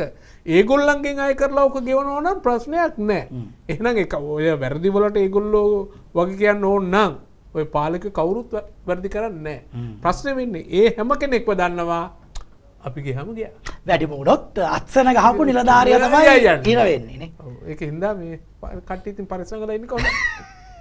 සාදියෝ පාර්ලිමේන්තුවේ කියලා විතරක් නතර වෙන්න. ඕවා ගැන හොයන්න. මේ කන්ටේනර් ජිම් ටිකට මොකද උනේ ඇත්තටම නේ? කවුද ඒවා උස්සන් ගියේ? කොහෙද දැන් ඒවා කියලා හොයන්න. එතකොට එතන යම් වරදක් සිදුලා තියෙනවා නම් ඒ වරද නිසා වෙච්ච අලාභයක් අය කරගන්න උත්සාහ මේ ආණ්ඩුවට ජනතාව පැහැදිලිව ඡන්දෙ දුන්නේ පහුගිය ආණ්ඩුවල කරපු වංචා දූෂණ වලින් ඒ දේවල් අත්වත් කරගන්න ගන්න මේ වැරදි කික තාමත් ඉතින් කියෝ ඉන්න එපා. ලිස්ට් එක එළියට දැම්මට විතරක් මදි. ලිස්ට් එක එළියට දැම්මට විතරක් මදි. අවුරුදු 5 ඉවර වෙද්දී ඒ එළියට දාපු ලිස්ට් පාදක කරගෙන කලේ මොනවද කියලා කියන්න වෙනවා. දැන් ඒක මේ අප්‍රේල් මාසෙත් ප්‍රශ්න වෙයි. පුංචි ඡන්දේ නැ හින්දා. ඇමතුමෙක් කිව්ව නෑ මේ දෙකටත් වඩා වැඩිපුර දෙනවා කියලා. හොඳයි. හරි. එසේ තිබියදී මේ අර හරක් කටා මිනිහට අපරාධ පරීක්ෂණ දෙපාර්තමේන්තුව අත්අඩංගු වෙද්දී CID අත්අඩංගු වෙද්දී පනින්න උදව් කරපු සෙට් එකක් හිටියානේ. ඔතන හිටියානේ පොලිස් කොස්තාපල්වරයෙකුත්. එයා ඉන්දියාවට පැන්නානේ. ඉන්දියාවට පැනලා ඉද්දී ඉන්දියාවේදී කොටු කරගෙනුණානේ. පස්සේ ලංකාවට කුදලන් ආවනේ. අන්න එයා සම්බන්ධයෙන් තව වැදගත් තොරතුරු ගණනාවක් එළි වෙලා තියෙනවා. ඊයේ අපරාධ පරීක්ෂණ දෙපාර්තමේන්තුව ලක්ෂිකා මේ මහේස්ත්‍රාත් අධිකරණයට වාර්තා කළා ඔහු විසින් ශ්‍රී ලංකාවේ ජාතික ආරක්ෂාව තර්ජනයට ලක්වන ක්‍රියාකාරකම් ගණනාවක යෙදී සිටමින් තිබෙනවා, සැලසුම් කරමින් සිට තිබෙනවා. මේ පිළිබඳව ඉන්දීය ඔත්තු සේවා හරහාත් යම් තොරතුරු ලැබිලා තියෙනවා. ඒ අනුව විමර්ශන සිදු කරනවාය කියලා. කොහොම නමුත් ඔහුට මහාධිකරණය හමුවෙත් නඩු පවර්ලා තියෙනවා. අප්‍රේල් 4ද මන්දා නඩු දිනේ ඊළඟ නඩු අප්‍රේල් 4 වගේ දවසක් තමයි මට මතක. අප්‍රේල් 4ද කොයිද ඊළඟ නඩු දිනේ තියෙන්නේ. එදාට අප්‍රේල් 4 මහාධිකරණය හමුවේ පෙනී සිටින්න මහාධිකරණය හමුවට ඉදිරිපත් කරන්න නියමිතව තිබෙනවා. ඒ ASCII පොඩි ලැසි අපි යාගෙනත් කතා කළා. පොඩි ලැසි දැන් ඉන්දියා අත්අඩංගුවේ ඉන්නේ. අතීත කතාව මතකයි නේ. ඒ කියන්නේ පොඩි ලැසි රක්ෂිත බන්ධනාගාරගතව හිටියා. හදිසියෙම අප හම්බුණා. ඒ කියන්නේ අප අයදුමක් ඉදිරිපත් කළා. ඒ මත අප හම්බුණා. ඊට පස්සේ හොයාගන්න නැති වුණා. කියන්නේ අධිකරණයෙන් එළියට ගියා දැක්කා. ඊට පස්සේ නෑ. ඊට පස්සේ එකපාරටම මතු වුණා ඉන්දියාවේ මුම්බායි වලින්. ඊළඟට ශ්‍රී ලංකා පොලිසිය කිව්වා වැඩ බලන පොලිස්පතිවරයාට ප්‍රියන්ත වීරසූරියට යම් තොරතුරු ලැබුණා ඔහු මුම්බායි වල කියලා. ඒ අනුව පෞද්ගලිකව මැදිහත් වෙලා ඉන්දියා ආරක්ෂක අංශයත් එක්ක කටයුතු කරලා ඔහු අත්අඩංගුවට ගත්තා. අපකොන්දේසි කඩකිරීම මත කියලා. දැන් එතකොට ඔහු ඉන්දියා අත්අඩංගුවේ ඉන්නේ. අපිත් අවස්ථා කීපයක ප්‍රශ්න කළා ඇයි තාම ගෙනාවේ නැත්තේ කියලා. ඉන්දියා අත්අඩංගුවේ ඉන්නේ අපකොන්දේසි කඩ කරා කියලා නෙමෙයි. වෙන්න බෑනේ නේ. ඔව් නීති විරෝධීව ඉන්දියාවට ඇතුල් වීම. ඒ කියන්නේ ආගමන විගමන නීති උල්ලංඝනය කිරීම සම්බන්ධව ඉන්දියාවේ නීති. අපේ නීති නෙවෙයි. ඉන්දියාවේ ආගමන විගමන නීති උල්ලංඝනය කරා කියලා තමයි ආවත්තරංගුට කරන්නේ. අපි දිගින් දිගටම අහපු ප්‍රශ්නේ ඇයි ගේන්නේ නැත්තේ කියලා. කොහොම හරි දැන් ඔය ASCII තමයි ඒ ඉන්දිය බන්ධනාගාරයෙන් අප ලබා ගැනීම සඳහා නීතිඥවරුන් දෙන්නෙක් ඊයේ ලංකාවෙන් යනවා ගුවන්තොටුපළෙන් පිටත් වෙනවා ඉන්දියාවට. ඒ අතර වාර්තා වෙනවා ඔවුන් තර්කයක් ඉදිරිපත් කරන්න සූදානම් වෙනවා. අප ලබා ගැනීම සඳහා වන ඉල්ලීමත් සමග ශ්‍රී ලංකාවට ආවොත් ආරක්ෂාව පිළිබඳ තර්ජනයක් තියෙනවා කියලා. දැන් මන් දන්න විදිහට ඔහු ලංකාවේ අධිකරණවල නඩු ගණනාවක් තිබිලා ඒ වගේ අප ලබා සිටින තැනැත්තේ. ඔය අවසාන වතාවට අප ලබා ගත්තාම තමයි ඒ තැනින් අතුරුදහන් වුණා. ආගියාතක් නෑ. ඊට පස්සේ තමයි ඉන්දියාවේ අත්අඩංගුවේ ඉන්නේ. දැන් ඉන්දියාව තුල ඔහුව තියාගෙන ඉන්නේ මේ ලංකාවේ කරපු අපරාධ සම්බන්ධයෙන් හෝ ජාවාරම් සම්බන්ධයෙන් නෙවෙයි. ඉන්දියාවට නීති විරෝධීව ඇතුළත් වීම සම්බන්ධයෙන්. දැන් කරන්න යන්නේ ඉන්දියානු රජයේ ඉන්න නීතිඥවරු එකතු වෙලා ඉන්දියාවේ නීතිඥවරු වෙන පෙනී හිටලා මේ නඩුවට පෙනී හිටනවා. දැන් ඒකේ සහයට ලංකාවෙන් අය ගියා කියලා තමයි තියෙන්නේ. දැන් ඔතනදී වෙන්න පුළුවන් දේ තමයි ඉන්දියානු රජය මෙයා ඇතුළත් වීම සම්බන්ධයෙන් එක්ක ඕන මෙයාට වරද බාර ගන්න පුළුවන් ඒ රටේ. වරද බාර ගත්තාම කරන්නේ මොකද්ද? එකක් වෙන්න පුළුවන් ඒ රටේ නීතිය අනුව ඒක කොච්චර කාලෙද කියන්න මම දන්නේ නැහැ. නීතිය අනුව ඔහුට දඬුවම් කරලා ඔහුව දඬුවමක් කරන්න පුළුවන්. බන්ධනාගාරගත කරන්න හෝ දඩ ගහන්න හෝ ඔහුව ලංකාවට පිටුවහල් කරන්න පුළුවන්. ඕක තමයි ඔය තුනේ එකක් තමයි වෙන්න පුළුවන්. හාය දැන් ඔහුට වරද බාර ගන්න හෝ නඩු විභාගය අවසානයේ මොකක් හරි වෙන්න පුළුවන්. දැන් අවදානමක් තියෙනවා එරටට නීති විරෝධීව ඇතුළත් වෙච්ච නිසා එරටින් පුළුවන් මෙයාව ලංකාවට පිටුවහල් කරන්න. ඔන්න ඔතනදී දැන් ලංකාවට පිටුවහල් වුණොත් දැන් අධිකරණයට ඉදිරිපත් වීම සම්බන්ධයෙන් ඉදිරිපත් වෙන්න වෙන හින්දා මොකද පිටුවහල් කරපු පුජ්‍යලේ ලංකාවට එවුවට පස්සේ එයාපෝට් එකෙන් බොහොම සනීපෙට එළියට යන්න බෑ. දැන් කොහොමද අපකොන්දේසි කඩ කිරීම සම්බන්ධයෙන් එහෙමත් තියෙනවා. කොහොමත් විදේශ රටකින් පිටුවහල් කරොත් වරදක් කරලා ලංකාවේ මිනිස්සෙක්ව එහෙම මේ එක පාටම බොහොම පරිස්සමට රට ඇතුළට එන්න දෙන්නේ නැහැ.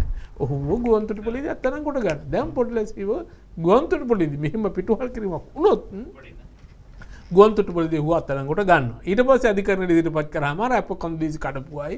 මොකද අපකොන්දේසි කඩීම හින්දා ඔහු වරෙන්තු නිකුත් වෙනවා ඔහුට ලංකාව තුළ. ඔහු අත්අඩංගුවට ගන්න. ඒතකොට මේවත් දැන් දන්නවා. ඉතින් ඔහු නැවත වතාවක් රක්ෂිත බන්ධනාගාර වෙන්න පුළුවන් ලංකාවේදී. මේ කාරණා මත තමයි ඔය ඩිල්ෂාන් කීව දේ එන්නේ මේ ලංකාව තුළ ඔහු අනාරක්ෂිතයි කිය. මම හිතන්නේ කිසිම රටක් මේ ඔහු අනාරක්ෂිත වෙලා තියෙන්නේ අපරාධ කිරීම හින්දා නම් එහෙම කිසිම රටකින් ඔහුට රැකවරණයක් හම්බෙයි කියලා මං හිතන්නේ නැහැ. හැබැයි ඉතින් තර්කය ඉදිරිපත් වෙන්නේ අපරාධ කරපු නිසා ඔහු අනාරක්ෂිතයි කියලා නෙමෙයිනේ. දැන් මෙතනදී විවිධ තර්ක ගේන්න පුළුවන්. ඒ තර්ක ස්ථාපනය කිරීම සඳහා සාක්ෂි ගේන්න පුළුවන්. මේ මෑතදී විත්ති කූඩුවේදී ගණේ මුල්ල සංජීව ඝාතනයට ලක් වෙනවා. හරි. මේත් විත්ති කරුවේ. දැන් ඔය කතාව සාධාරණ ඩිල්ෂාන් මේ රටේ ඉන්න සියලු සංවිධානාත්මක අපරාධකාරයෝ ඩුබායි යවන්න ඕන. මේ අනාරක්ෂිතයි කියලා. එහෙම කාටවත් කියන්න බෑ. හරි ඒකට මම හිතන්න එක ඉඩ කම්බේ කියලා. අනාරක්ෂිත ඔහු ඇයි අනාරක්ෂිත වෙන්නේ? අපි හිතමු ඔහු මේ රටේ දේශපාලන මතයක් දැරීම නිසා කවුරු හරි මරන්න හොයනවනම්. හැබැයි දැන් අවසාන වශයෙන් අධිකරණයක් එක ලංකාවේ අධිකරණය වේවා ඉන්දියාවේ අධිකරණය වේවා ඇමරිකාවේ හෝ බ්‍රිතාන්‍ය අධිකරණය වේවා අධිකරණයේ තීන්දුව ගන්නේ අධිකරණයේ ඉස්සරහා ඉදිරිපත් වෙන සාක්ෂි සලකා බලන්නේ. ඒතර එක පාර්ශවයකින් හරි පොඩි ලැසි වෙනුවෙන් ඉදිරිපත් වෙන නීතිඥ කණ්ඩායම කරුණු දක්වනවා පොඩි ලැසියට ලංකාවේ ජීවිතය පිළිබඳ තර්ජනයක් තියෙනවා. හරි එතකොට මේකට ප්‍රතිකරුණු දැක්වීම කරන්නේ කවුද? ප්‍රතිකරුණු දැක්වීමක් නැත්නම් අධිකරණයට පිළිගන්න වෙන්නේ අර ඉදිරිපත් වෙන කරුණු දැක්වීම. ඉදිරිපත් වෙන කරුණු වලත් දිල්ෂාන් එහෙම මේ ජීවිත තර්ජනයේ තියෙනවා කියලා. ඉතින් හොඳම දේ තමයි ජීවිත තර්ජනයේ තියෙනවා නම් කාට හරි ඇවිල්ලා මෙහි බන්ධනාගාරයට එන්නේ. අපි සැකකරුවෙක් බන්ධනාගාරගත කරන්නේ ඇත්තටම කොට ගත්තට පස්සේ එකක් ඔහුගේ ජීවිත ආරක්ෂාව. මොකද ආందోලනාත්මක සිද්ධියක සැකකරුවෙක් වුණොත් මොකද මම කියලා තියෙනවා මේ ඔයිට කල්නුත් තාව මම පුජ්‍යලිකව මගේ සේවාදායක නිර්මාණ කරන්න කියලා තියෙනවා. මොකද මම දන්නවා ඔහු එළියේ හිටියොත් එදා දවසේ අප හම්බුනොත් එහෙම ලොකු විනාශයක් වෙන්නේ. ඒක නිසා මහේස්ත්‍රාත්වරයාගෙන් මම ඉල්ලා දෙනවා ඔහුව ආරක්ෂිත බන්ධනාගාරගත කරන්න. මොකද මේ තත්ත්වය පහව යනකම්. ඒක නිසා මම හිතන්නේ මොකද පොඩි ලෙසීට තියෙන චෝදනා බලපුවාම මේ දේශපාලනික චෝදනා නෙවෙයි ඒවා අපරාධ චෝදනා. ඔහු වැරදිකරුවද නැද්ද කියන එක මම නැවතත් කියන්නේ. නඩු විභාගය අවසන් වෙන්නේ. හැබැයි ඔහුට තියෙන චෝදනාව අපරාධ සම්බන්ධ මිනීමෙරුම් මද්ද්‍රව්‍ය ජාවාරම් මේවා තමයි තියෙන චෝදනා. එතකොට ඔහු ඒ සම්බන්ධයෙන් එවැනි පුජ්‍යලයක් අධිකරණයට ඉදිරිපත් වෙන්න ලංකාවට එන්න බෑ. ඔහුට වෙන ජීවිත තර්ජන තියෙනවද කියන කාරණාව සාධාරණ වෙන්නේ නැහැ. හැබැයි සංවිධානාත්මක අපරාධ සම්බන්ධයෙන් චෝදනා තිබෙන ඇතම් අය වෙනත් රටවල දේශපාලන රැකවරණ ලැබමින් සිටිනවා. ප්‍රංශයේ දේශපාලන රැකවරණ ලැබමින් සිටිනවා රත්මලානේ අංජු. එහෙනම් ඒ දේශපාලන රැකවරණයක් ලබාගත යුත්තේ ඇයි කියන එක සම්බන්ධව සාක්ෂි ඉදිරිපත් කරන්න ඕන. දැන් දෙපිරිසක් අතර ගැටුමක් තිබිලා ඔහුට ප්‍රශ්නයක් වෙලා තියෙනවා නම් ඔහු ඒක සාක්ෂි සාධක සහිතව පෙන්වන්න ඕන. මේ ප්‍රහාරය මට එල්ල වුණේ දේශපාලනික කාරණාවක්. ඒ සාක්ෂි සාධක බිඳහෙලන්න වෙන්නේ අපිට ශ්‍රී ලංකාව පාර්ශවයෙන් රජයේ පාර්ශවයෙන් කරුණු දැක්වීමක් කරනොත් නෙමෙයිද? ඔව් ඒ කියන කතාව ඇත්ත. නමුත් විනිසුරුවරෙක් ඉදිරියට ගිහිල්ලා කියන අනිත් පාර්ශවයේ උත්තරය අනිත් පාර්ශවයෙන් ප්‍රතිඋත්තරයක් නැහැ කියන කතාව මතම මං හිතන්නේ එහෙම විනිසුරුවරු තීන්දුව ගන්නේ නැහැ. ඉල්ලන ඉල්ලීම සාධාරණ වෙන්න ඕන. අපි බලමු ඉතින් පොඩි ලැසි මොකද වෙන්නේ කියලා නේ. පොඩි ලැසි වෙනුවෙන් ඔහුගේ නීතිඥයන් කියන්න යන කතාව ඉන්දියා අධිකරණය කොයි විදිහේ පිළිගනීද සහ ඔහුට ඒ රටේ තියෙන ආගමන විගුණ නීති උල්ලංඝනය කිරීම පිළිබඳ චෝදනාව ඒ චෝදනාව සම්බන්ධයෙන් ගනු ලබන තීරණය කුමක්ද? ඊට පස්සේ ඔහු ලංකාවට එවයිද? ලංකාවට එවුවොත් මුලින්ම අපකොන්දේසි කඩ කිරීම මත ඔහුව එයාපෝට් එකේදී මතක කරගන්න වෙන්නේ. අපකොන්දේසි කඩවීම මත නෙමෙයි. මතම පමණක් නෙමෙයි. ඔහු ඉන්දියාවෙන් එවන්නේ මොන කාරණාවක් මත? ඔහු ඉන්දියාවට ඇතුළත් වුණා නීති විරෝධීව කියලා ඔහුව රටින් පිටුවහල් කිරීමේ නියෝගයක් තිබ්බොත් අනිවාර්යෙන් ගොන්තුරු පොලිසිය ඔහුව අත්අඩංගුවට ගන්න ඒ චෝදනාව. ඒ සිද්ධිය මත ඒත් ඒක හැමෝම දැන් ආරක්ෂාව සම්බන්ධව නම් ඔහොම කරන්නේ. ඉතින් එහෙමනොත් වෙන්නේ ඔක්කොටම ගිහින් දාන්න වෙයි කොහේ හරි දාලා පරිස්සම් කරන්න ඉතින් එහෙම නැහැ ඉතින්. ඒ අතරේ මේ ජනාධිපතිවරයා දකුණු පළාත් පොලිස් ප්‍රධානීන් හම්බුණා අද ඊයේ බස්නාහිර පළාත් පොලිස් ප්‍රධානීන් හම්බුණා අද දකුණු පළාත් පොලිස් ප්‍රධානීන් හම්බුණා ඊයේ බස්නාහිර පළාත් පොලිස් ප්‍රධානීන් හම්බ වෙච්ච වෙලාවේ දර්ශන සමහරක් තියෙනවා අපි ළඟ මේ දර්ශන ටික අපි බලන්න උත්සාහ කරමු පොඩි වෙලාවක් දෙන්න මට මේ තියෙන්නේ ජනාධිපතිවරයා සහ බස්නාහිර පළාත් පොලිස් ප්‍රධානීන්ගේ හමුව ඊයේ අද දකුණු පළාත් පොලිස් ප්‍රධානීන් හම්බුණා. එතනදී ජනාධිපතිවරයා කියලා තියෙනවා කිසිදු බලපෑමකට යටත් නොවි තම රාජකාරිය ඉටු කරන ලෙස දකුණු පළාත් උසස් පොලිස් නිලධාරීන්ට ජනාධිපතිවරයා උපදෙස් ලබා දීලා තියෙනවා. ජනාධිපති ලේකම් කාර්යාලය තමයි මේ හමුව සිදු වුණේ. එතකොට අර මම කලින් කිව්වා වගේ ඊයේ බස්නාහිර පළාත් පොලිස් ප්‍රධානීන් හම්බුණා. බස්නාහිර පළාත් පොලිස් ප්‍රධානීන්ටත් ජනාධිපතිවරයා උපදෙස් දුන්නේ පාතාල ක්‍රියාකාරකම් මඩින්න, මද්ද්‍රව්‍ය ජාවාරම මඩින්න, ඒ සඳහා පියවර ගන්න, ඒ ගනු ලබන සියලු ක්‍රියාමාර්ග සඳහා රජය සහාය ලබා දෙන බව. ඒ නිසා මේ පියවර නොබියව ගන්න සහ ඒ පියවර ශක්තිමත්ව ක්‍රියාත්මක කරන්න කියන එක තමයි ජනාධිපතිවරයා බස්නාහිර පළාත් පොලිස් ප්‍රධානීන්ට ඊයේ කිව්වේ. අද දකුණු පළාත් පොලිස් ප්‍රධානීන්ට කිව්වේ. මොකද ඒක අනිවාර්යෙන් කියන්න වෙයි පොලිසිය මොකද දන්න පොලිසින් ටික ඈලි මේලි ගිහිල්ලා ගතියටපත් වෙලා වගේ. මොකද මේ පහුගිය කාලවකවානුව තුළ ගිනියවි වලින් වෙච්ච මනුෂ්‍ය ඝාතන ප්‍රමාණය වැඩි. පාතාලයට දැන් කාට හරි පොඩි දෙයක් හිතෙන්න පුළුවන් මොන වුණාම මොකෝ මැරෙන්නේ පාතාලේ උනි කියලා. දැන් එතන තිබෙන දේ තමයි මේ අර එහෙම යන්න ගියොත් මේක ශිෂ්ට සම්පන්න සමාජයක් වෙන්නේ නැහැ. ඒ නිසා ජනාධිපතිවරයා කැඳවලාම උපදෙස් දෙන්න හේතුව මං හිතන්නේ පහුගිය කාලවකවානුව ගත්තාම එහෙම මරණ විඩිතබා ඝාතනය කිරීම වැඩි. මං හිතන්නේ ඊයේ දවසෙත් තව දෙන්නෙක්ව ඝාතනය වෙලා තියෙනවා. ඉතින් මේ වගේ සිද්ධි වැඩි වෙනකොට ජනාධිපතිවරයාට මම කලින් වතාවකත් කිව්වේ ජනාධිපතිවරයා මැදිහත් වෙන්න ඕන. පාතාලයේ හිස ඔසවනවා නීති විරෝධී ගිනියවි බොහොම ඒකේ තේරුම බොහොම නිදහසේ මේ සමාජය තුළ සැරසනවා. එතකොට පාතාලයට විතරක් නෙමෙයි මරබය දැනේ.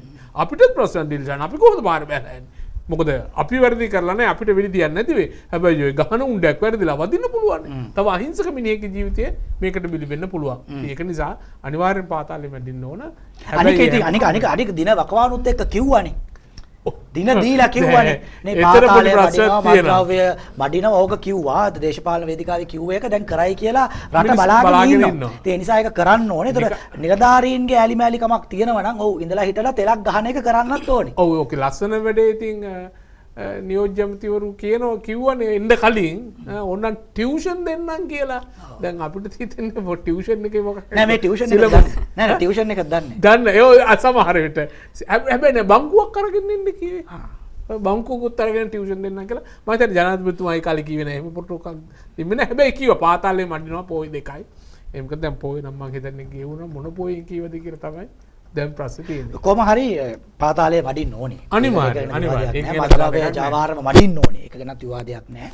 එතකොට ඒ සඳහා පොලිසියේ ක්‍රියාකාරීත්වය තීරණාත්මකයි. ඔව්. නිලධාරීන්ගේ ක්‍රියාකාරීත්වය තීරණාත්මකයි. එතකොට නිලධාරීන් ඈලිමෑලි වෙලා නම් එක පැත්තකින් දැන් පොලිසිය සුද්ධ කරන සමහර වැඩ ටිකක් වෙමින් තියෙනවානේ. නේ අර මතට බැහි වෙච්ච පොලිස් නිලධාරීන් කවුද කියලා හඳුනා ගන්න උත්සාහ කරමින් ඉනවා එක පැත්තකින්. අනිත් පැත්තෙන් පාතාලයක සංවිධානාත්මක කල්ලි කණ්ඩායම් එක්ක සම්බන්ධතාව තියෙන පොලිස් නිලධාරීන් කවුද කියලා හඳුනා ගන්න උත්සාහ කරමින් ඉන්නවා. තව පැත්තක්. මගේ මතකේ නිවැරදිව රුවන්වැල්ලද කොහෙද පොලිසිය සම්පූර්ණයෙන්ම මාරු කරා මේ හේතුවෙන්. හරි ඒවත් වෙනකොට පොලිසිය පොඩ්ඩක් අඩියක් පස්සට අරන් දිනන දන්න නිකන් වැඩි වැඩ දාන්න ගිහිල්ලා හොටපටලව ගන්න එකට වඩා හොඳයි. ඔව් පොලිස් නිලධාරීන් මොන තත්ත්වයෙන් යටතේ වුණත් නීති අනුකූලව කටයුතු කරාම පොතේ තියෙන නීතියට නෑ පොතේ නීතිය තියෙනවා. ඒ කට්ටිය කීවට නෑ එහෙම බෑ පොතේ නීතියෙන්ට මුංගෙන් ඇත්ත දැනගන්න බෑ කීවට නෑ ඒකේ නිසි ක්‍රමවේද ලියලා තියෙන්නේ.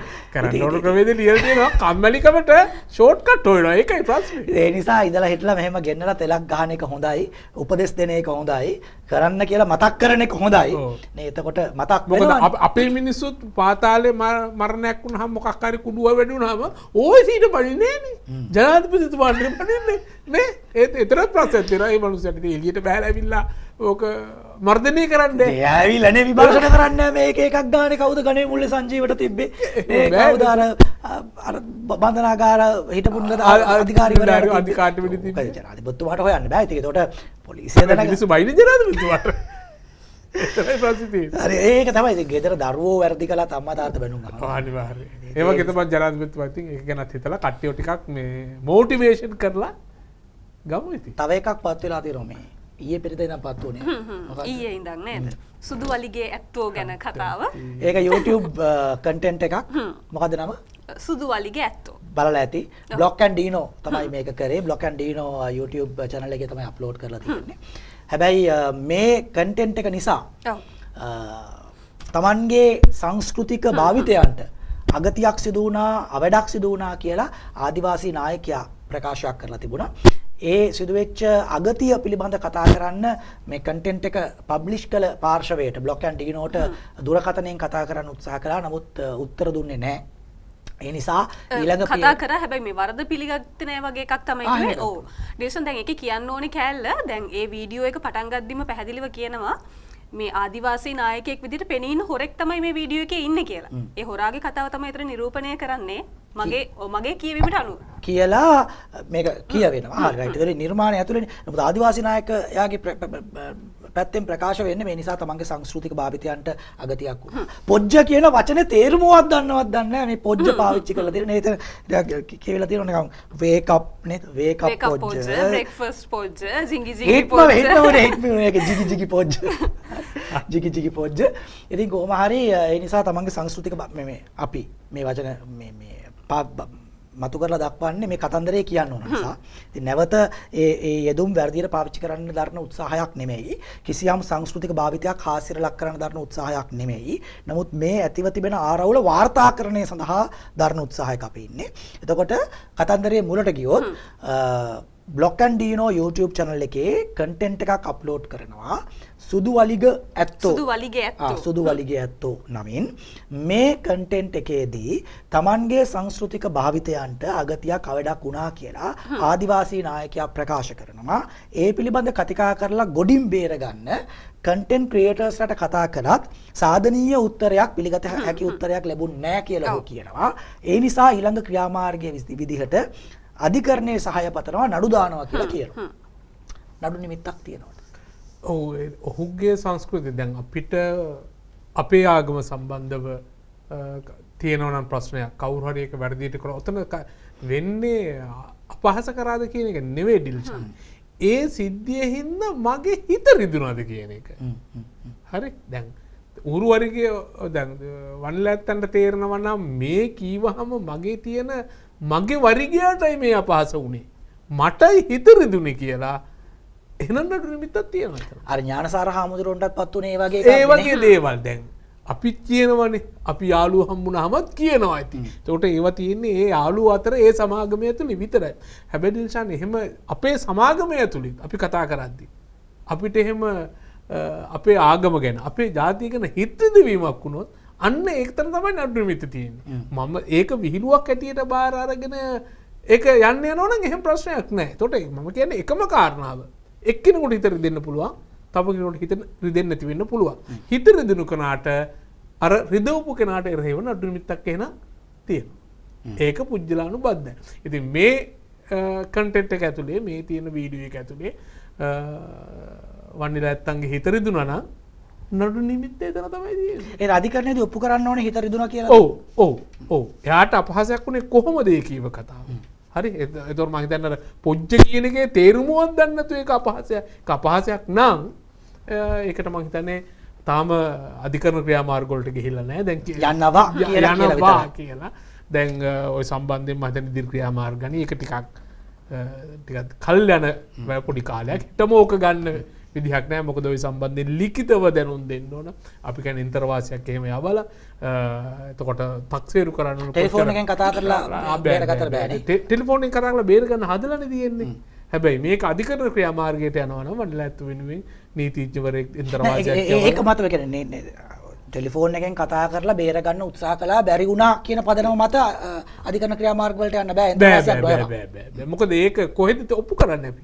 ටෙලිෆෝන් එකෙන් කතා කරලා එහෙම නැහැ. අධිකරණ ක්‍රියාවලිය තුල තියෙනවා නිශ්චිත ක්‍රමවේදයක් කරන්න ඕන දේ මොකද්ද? ඒක ලිඛිතව උන්ට දන්නවලා කාලයක් දීලා මෙන්න මේ දවසට එක්ක මේක ඉවත් කරන්න ඕන පළවෙනි දේ මේක සමාජ උඩුගත කරලා තියෙන එක අයින් කරන්න ඕනේ. ඒක අයින් කරලා වන්දියක් එහෙමිල්ලනවා නම් ඒකත් ගෙවලා මේක සමත කරගන්න පුළුවන් නම් එහෙම නොවුනොත් තමයි අපි උසාවියට යන්න ඕන.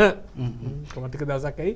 හැබැයි ඉතින් මේ මටත් මම හින්දා මම සාක්ෂිකාරයන් ඉතින් එහෙම අනුන්ගේ කොට එහෙම කියවන්න ඕනේ.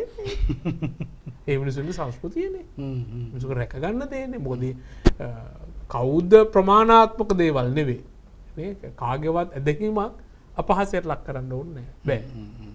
ඒක අපිට ආගම අදහන්න විවේචනය කරන්න නිදහස තියෙනවා. ඕනෑම දෙයක් අපිට අදහන්නත් තියෙනවා. තව කෙනෙකුට අපේ ආගම විවේචනය කරන්න පුළුවන්. හැබැයි අපහාසයට උපහාසයට ලක් කරනවා කියන්නේ ඩිල්ෂන් විවේචනය කරන එක නෙමෙයි. සහ කොහොම නමුත් දැන් මේ සම්බන්ධයෙන් මේ දැන් ආදිවාසී නායකයාගේ පාර්ශවයෙන් යම් අදහස් ඉදිරිපත් වුණා. එතකොට යුක්තියුක්ත අයිතියක් තියෙනවා ප්‍රතිපාර්ශවයට. ඇඟිල්ල දික් වෙන පාර්ශවයට මොකක්ද උනේ කියන එක පිළිබඳ කියන්න බ්ලොක් ඇන්ඩ් ඩිනෝ පාර්ශවයට. ඒ අනුව අපි උත්සාහ කළා අද උදේ ඉඳන් ඔවුන් සම්බන්ධ කරගන්න. මේ ටිකකට කලින් ලක්ෂිකා නැගිටලා ගියා. ඒ නිසා මේ නීතිඥතුමාගේ සෝලෝ ෂොට් එකක එහෙම නැත්නම් මගේ සෝලෝ ෂොට් එකක තියාගන්න අපේ මේ නිෂ්පාදක නිෂ්පාදක කණ්ඩායමට සිද්ධ වුණා වයිඩ් එකට යන්නේ නැතුව කතා කරාද ලක්ෂිකා? ඔව් කතා කරාන් පස්සේ තමයි කිව්වේ පොඩ්ඩක් මේ දවස්වල පොඩ්ඩක් නිශ්ශබ්දව ඉන්නවා මේ පස්සේ අපි ගැන කතා කරමු කියලා. නීති උපදෙස් අරන්නේ නීති උපදෙස් පතලා තියෙන්නේ නීතිඥතුමා තමයි කියලා තියෙන්නේ මේ දවස්වල පොඩ්ඩක් නිශ්ශබ්දව ඉන්න කියලා. කතා කරන්න එපා කියලා. ඒ නිසා බ්ලොක් ඇන්ඩ් ඩීනෝ පාර්ශවයේ උත්තරය තමයි මේ වෙලාවේ අපි නිහඬව ඉන්නවා කියන එක. තාම කන්ටෙන්ට් එක හැබැයි තියෙනවානේ. ඔව්. තාම කන්ටෙන්ට් එක තියෙනවා. හරි. ඉතින් ඒක තමයි ඒකේ කතාව. ඔයාට හිතන දේවලුත් පහලින් කමෙන්ට් කරන්න. ඒ ගැන විතරක් නෙමෙයි.